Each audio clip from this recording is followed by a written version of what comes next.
बच्चों, पिछले वीडियो में हम लोगों ने बोरवरी का सिद्धांत पढ़ा था। अब बोरवरी सिद्धांत के अनुसार तत्वों के इलेक्ट्रॉनिक विन्यास का अध्ययन इस वीडियो में किया जाएगा और इसके अतिरिक्त धनायनों और ऋणायनों के इलेक्ट्रॉनिक विन्यास कैसे बनते हैं उनका अध्ययन किया जाएगा। तो कोश में इलेक्ट्रॉनों की वितरण व्यवस्था क्या है, ये बोरवरी सिद्धांत के अनुसार बताया गया है और यहाँ इलेक्ट्रॉनिक विन्यास आपको दिखाया जा रहा है। जो शेल हैं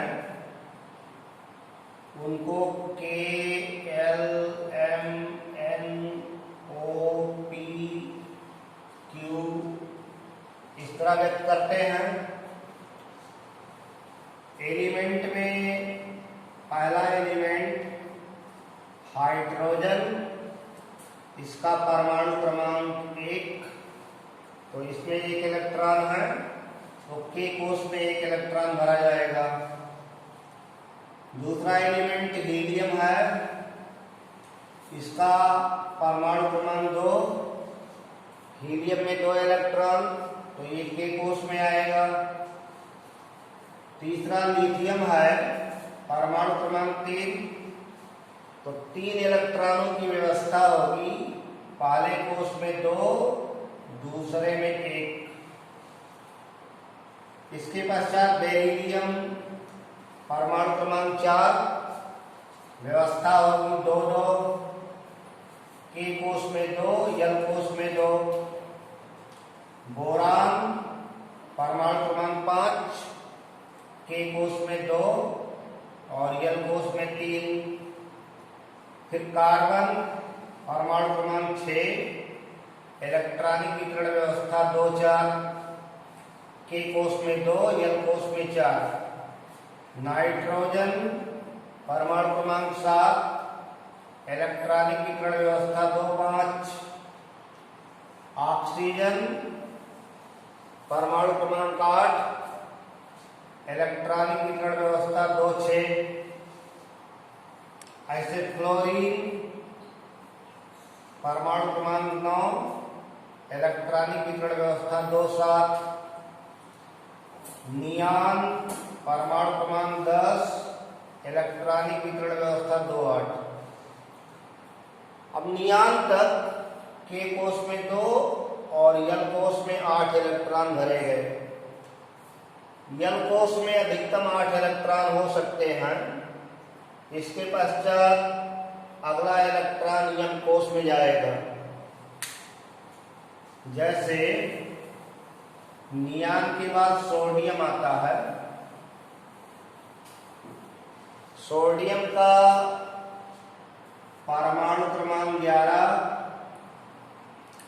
इलेक्ट्रॉनिक वितरण व्यवस्था होगी 2, 8, 1। अब तीसरे कोश में इलेक्ट्रॉन जाएंगे। मैग्नीशियम 12, तो 2, 8, 2।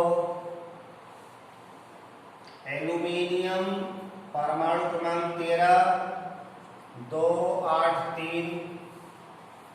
सिलिकॉन, परमाणु क्रमांक 14, 2, 8, 4।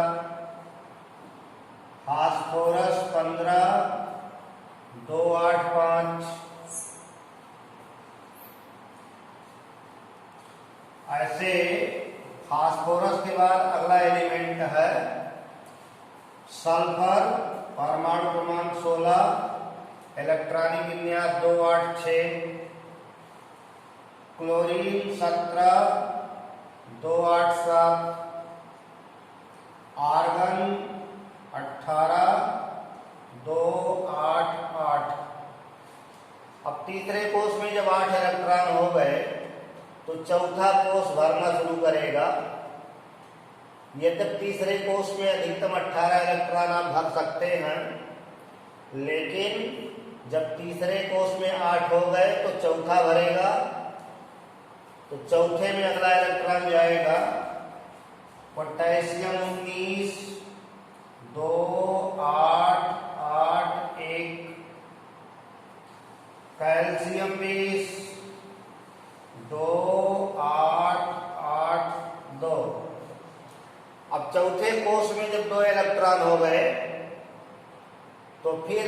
इसके बाद जो एलिमेंट आएगा उसमें तीसरे कोष में इलेक्ट्रॉन भरने शुरू होंगे। जैसे स्कैंडियम है, स्कैंडियम Sp परमाणु क्रमांक 21 है,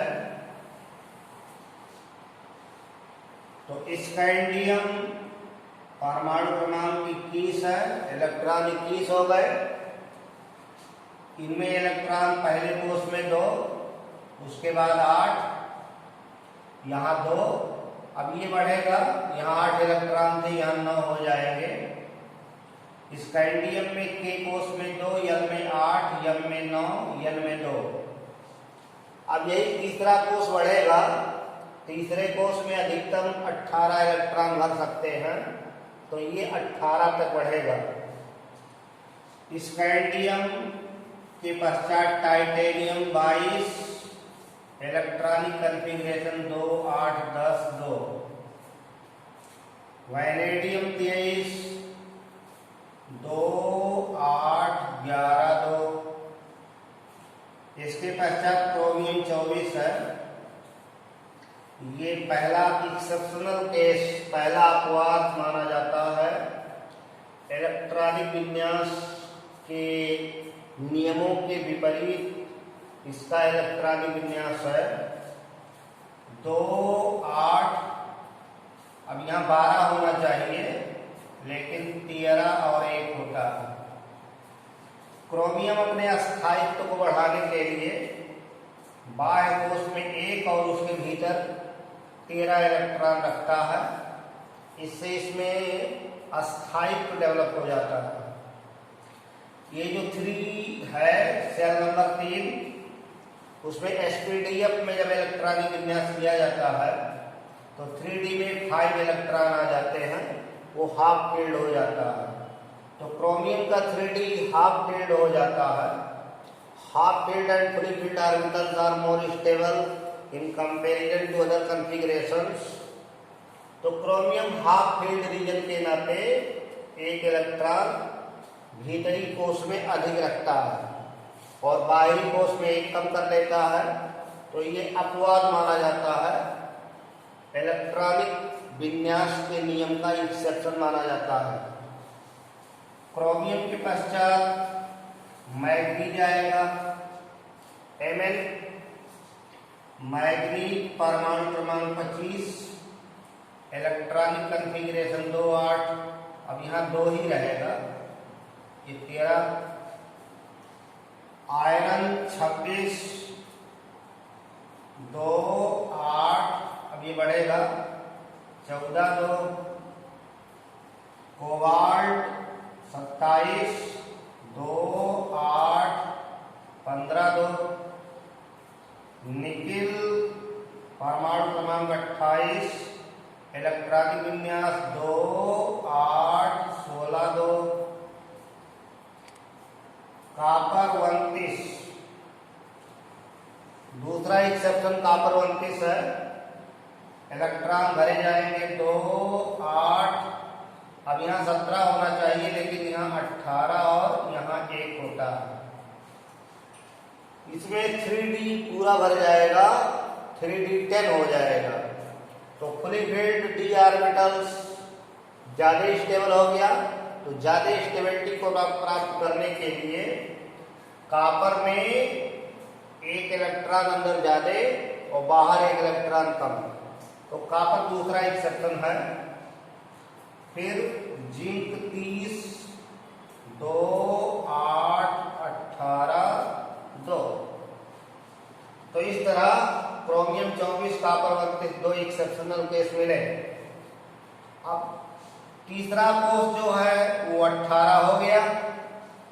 maximum containing capacity of third shell is 18। तो 18 इलेक्ट्रॉन तीसरे कोष में हो गए, तो अब इलेक्ट्रॉन चौथे कोष में जाएंगे, चौथा फिर बढ़ेगा। तो जिंक के बाद अगला एलिमेंट आता है गैलियम 31। गैलियम का सिंबल है Ga31। अब ये बढ़ेगा तो विन्यास होगा 2, 8, 18, 3, बाय कोष में 3 इलेक्ट्रॉन हो गए। Germanium 32, 2 8 18 4, arsenic 35 33, 2 8 18 5, selenium 34, 2 8 18 6, bromine 35, 2 8 18 7, krypton 36, 2 8 18 8। अब चौथे कोष में 8 इलेक्ट्रॉन हो गए, तो 8 हो जाने पर फिर अगले कोष में इलेक्ट्रॉन जाएंगे। 36 ये इनर्ट गैस का है, 2 8 18 8, बाय कोष में 8 इलेक्ट्रॉन, तो ये रेयर गैस या इनर्ट गैस का कॉन्फ़िगरेशन है। अब इसके पश्चात जो अगला आएगा रुबिडियम 37, तो इलेक्ट्रॉन अगले सेल में गए, सेल नंबर 5। स्ट्रांसियम 38, 2 8 18 8 2। इस तरह फिर ड्यूटेरियम 39 में चलेंगे, तो फिर ये बढ़ना शुरू करेगा। तो इस तरह बोरवरी के नियम की सहायता से आप तत्वों के इलेक्ट्रॉनिक विन्यास बना सकते हैं। और जो अस्थायी कक्षाएं नील्स बोर द्वारा प्रस्तुत की गई थी, KLMN OP, उसमें इलेक्ट्रॉन किस प्रकार वितरित होंगे, बाहरी कक्षाओं में, आउटर ऑर्बिट्स में इलेक्ट्रॉन किस तरह व्यवस्थित हैं, किस कोष में कितने इलेक्ट्रॉन व्यवस्थित हैं, ये आप बोरवरी नियम से प्रदर्शित कर सकते हैं। अब इसके पश्चात किसी धनायन का इलेक्ट्रॉनिक विन्यास कैसे बनाया जाए, कैटायन का इलेक्ट्रॉनिक कॉन्फ़िगरेशन ऑफ कैटायंस, धनायनों के इलेक्ट्रॉनिक विन्यास, electronic configuration of cations.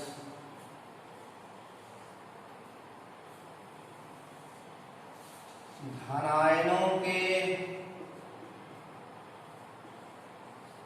Electronic विन्यास।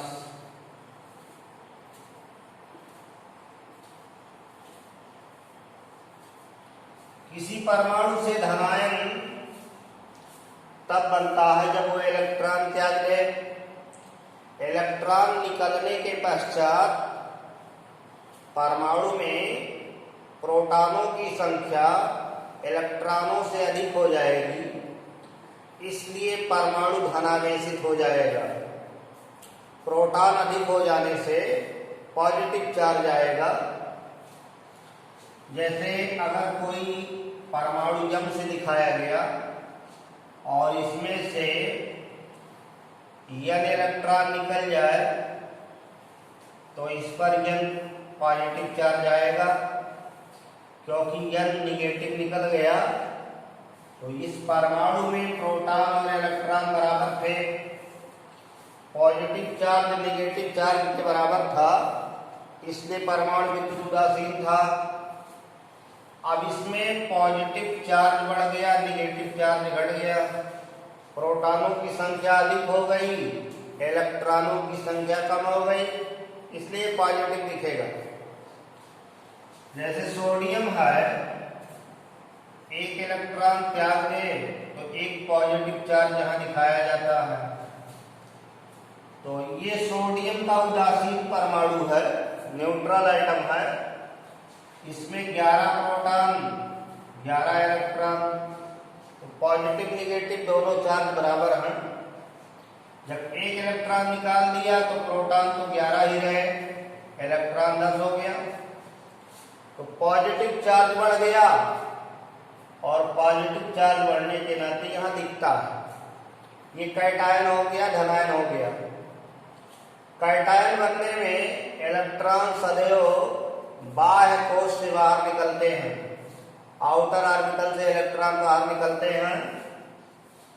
जैसे सोडियम एटम का इलेक्ट्रॉनिक कॉन्फ़िगरेशन 281 इस तरह दिखाया गया सेल में। के सेल में 2, एल में 8, एम में 1 इलेक्ट्रॉन निकलेगा, पॉजिटिव आयन बनेगा तो 10 इलेक्ट्रॉन 2 8 रहेगा। एम सेल का इलेक्ट्रॉन गायब। इलेक्ट्रॉन सदैव बाह्य कोश से निकलते हैं। जैसे डी ब्लॉक के धातुओं में आयरन का इलेक्ट्रॉनिक विन्यास देखिए, आयरन का इलेक्ट्रॉनिक कॉन्फ़िगरेशन लिखा गया है 2 8 14 2, 2 8 14 2। इसका 26 का इलेक्ट्रॉनिक कॉन्फ़िगरेशन है 2 4 6 8 14 2 16 1 1 2। अब जब लोहा फेरस फॉर्म में जाएगा, 2 इलेक्ट्रॉन त्याग देगा तो 26 में से 2 गया 24 इलेक्ट्रॉन। अब ये 24 इलेक्ट्रॉन जो है इसकी वितरण व्यवस्था दिखाने में ये आउटर सेल का इलेक्ट्रॉन निकलेगा। ये के सेल है, यल है, यम है, यन है। तो फेरस बनने में इलेक्ट्रॉन आउटर सेल से निकाला जाएगा। 2 8 14 ये कॉन्फ़िगरेशन फेरस का होगा। और फेरिक जब बनेगा, 1 इलेक्ट्रॉन और त्यागेगा तो 2 8 13 हो जाएगा। तो आउटर सेल में फेरस के 14 इलेक्ट्रॉन, फेरिक के 13 इलेक्ट्रॉन। इलेक्ट्रॉन त्यागने पर पॉजिटिव चार्ज आता है क्योंकि प्रोटॉन की संख्या इलेक्ट्रॉन से अधिक हो जाती है और इलेक्ट्रॉन सदैव बाह्य कोश से बाहर निकलता है। मैग्नीज है Mn, एटॉमिक नंबर 25, 25 का इलेक्ट्रॉनिक विन्यास करेंगे तो 2 8 13 2। के सेल है यल, यम, यन। मैग्नीज 2 इलेक्ट्रॉन त्याग दे तो 2 इलेक्ट्रॉन इसमें से कम हो गए तो 23 इलेक्ट्रॉन आए। इलेक्ट्रॉन सदैव बाह्य कोश से निकलेंगे। इस सेल से इलेक्ट्रॉन निकलेगा तो इलेक्ट्रॉनिक वितरण व्यवस्था हो गई 2 8 13। अब मैग्नीज और उच्च ऑक्सीकरण अवस्था में अगर चलता है, जैसे Mn4 पॉजिटिव, जैसे MnO2 कंपाउंड है, इसमें मैग्नीज की ऑक्सीकरण संख्या +4 है तो +4 मतलब 2 इलेक्ट्रॉन और निकल गया तो 2 इलेक्ट्रॉन इसमें से निकालेंगे तो 21 आएगा। तो 2 8 2 यहां से निकाल दीजिए तो 11 आ गया। इलेक्ट्रॉन क्रमवार आउटर सेल खत्म होगा तो उसके पश्चात जो अंदर वाला सेल है उससे इलेक्ट्रॉन निकलेंगे। तो कैटायन अपने परमाणु से बनता है। परमाणु जब इलेक्ट्रॉन त्यागता है तो कैटायन बनते हैं। इसलिए कैटायनों का इलेक्ट्रॉनिक विन्यास बनाते समय इस बात का ध्यान रखा जाएगा कि परमाणु का इलेक्ट्रॉनिक विन्यास क्या है और बाहरी सेल से इलेक्ट्रॉन निकालते चलेंगे तो कैटायन बनता जाएगा। कॉपर है, कॉपर का परमाणु क्रमांक 29। इलेक्ट्रॉनिक कॉन्फ़िगरेशन अभी बताया, कॉपर अपवाद में रखा गया है 2 8 18 1। ये इनका इलेक्ट्रॉनिक कॉन्फ़िगरेशन है। कॉपर जो कंपाउंड का फॉर्मेशन करता है वो क्यूप्रस और क्यूप्रिक 2 फॉर्म में पाया जाता है। +1 और +2 ऑक्सीकरण संख्या शो करता है। तो कॉपर +1 में मतलब 1 इलेक्ट्रॉन त्याग दिया तो ये इलेक्ट्रॉन निकलेगा। क्यूप्रस का इलेक्ट्रॉनिक कॉन्फ़िगरेशन 2 8 18 बनेगा। और जब ये क्यूप्रिक फॉर्म में जाएगा 2+ कॉपर सेकंड फॉर्म तो एक इलेक्ट्रॉन और निकला 27 इलेक्ट्रॉन, तो 27 की व्यवस्था 2 8 17 हो गई। तो धनायनों का इलेक्ट्रॉनिक विन्यास बनाते समय बेहतर होगा कि पहले आप परमाणु का इलेक्ट्रॉनिक विन्यास बना लीजिए और फिर आउटर शेल से इलेक्ट्रॉन निकालते हुए कैटायन का इलेक्ट्रॉनिक विन्यास बनाइए, इससे कोई गलती नहीं होगी। इसी प्रकार एनायंस ऋणायनों के इलेक्ट्रॉनिक विन्यास बनाए जाते हैं। Electronic configuration of anions, electronic configuration of anions, anions means ऋणायन, ऋणायनों के इलेक्ट्रॉनिक विन्यास। तो किसी परमाणु से ऋणायन तब बनता है जब परमाणु के बाह्य कोश में इलेक्ट्रॉन प्रवेश कराए जाते हैं। जैसे क्लोरीन में एक इलेक्ट्रॉन प्रवेश करा दिया जाए तो क्लोराइड बन जाएगा। ऑक्सीजन में 2 इलेक्ट्रॉन प्रवेश करा दिया जाए तो ऑक्साइड बन जाएगा। सल्फर में 2 इलेक्ट्रॉन प्रवेश करा दिया जाए तो सल्फाइड बन जाएगा।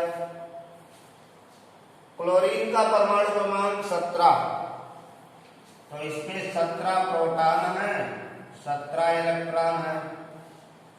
और जब ये क्लोराइड बन गया तो प्रोटॉन तो 17 ही रहेंगे, इलेक्ट्रॉन एक बढ़ गया। तो इलेक्ट्रॉन जब परमाणु में प्रवेश कराया जाएगा तो इलेक्ट्रॉनों की संख्या प्रोटॉनों से अधिक हो गई, इसलिए नेगेटिव चार्ज आ जाएगा, ऋणावेश आ जाएगा। जितना यूनिट इलेक्ट्रॉन बढ़ेगा उतने यूनिट का चार्ज परमाणु के ऊपर आएगा। जैसे क्लोरीन का परमाणु 1 इलेक्ट्रॉन ग्रहण किया तो 1 यूनिट का नेगेटिव चार्ज दिख रहा है। ऑक्सीजन 2 इलेक्ट्रॉन ग्रहण कर रही है तो 2 नेगेटिव आएगा। ऑक्सीजन का परमाणु क्रमांक 8 है तो 8 प्रोटॉन 8 इलेक्ट्रॉन, ये तो परमाणु में रहेगा। और इसमें 8 प्रोटॉन और 10 इलेक्ट्रॉन हो जाएंगे। 2 इलेक्ट्रॉन ग्रहण कर लिया है तो 2 यूनिट का नेगेटिव चार्ज बढ़ेगा। सल्फर में परमाणु क्रमांक 16 है, 16 प्रोटॉन 16 इलेक्ट्रॉन। जब ये 2 इलेक्ट्रॉन लिया तो प्रोटॉन तो 16 ही रहेंगे, इलेक्ट्रॉन 18 हो जाएंगे। तो इस तरह ऋणायन परमाणु से तब बनता है जब इलेक्ट्रॉन उसके बाह्य कोश में आउटर शेल में प्रवेश कराए जाते हैं। तो इलेक्ट्रॉन बाह्य कोश में बढ़ा करके एनायन का इलेक्ट्रॉनिक कॉन्फ़िगरेशन बनाया जाता है। जैसे क्लोरीन का 17 परमाणु क्रमांक है तो इलेक्ट्रॉनिक कॉन्फ़िगरेशन 287। और जब क्लोराइड बन गया इलेक्ट्रॉन 18 हो गए तो ये लिखा जाएगा 2 8 8। बाह्य कोश में 1 इलेक्ट्रॉन बढ़ गया। ऐसे सल्फर है परमाणु क्रमांक 16, इलेक्ट्रॉनिक कॉन्फ़िगरेशन 2 8 6। और जब सल्फाइड बनेगा 18 हो गया तो 2 8 8। तो एनायन बनाने में इलेक्ट्रॉन बाह्य कोश में प्रवेश करा करके बनाया जाएगा। तो इस तरह से धनायनों और ऋणायनों के इलेक्ट्रॉनिक विन्यास और परमाणुओं के इलेक्ट्रॉनिक विन्यास बनाए जाते हैं। तो बच्चों, इस वीडियो में हम लोग इलेक्ट्रॉनिक कॉन्फ़िगरेशन का अध्ययन किए। इसके आगे के भाग का अध्ययन अगले वीडियो में किया जाएगा। धन्यवाद।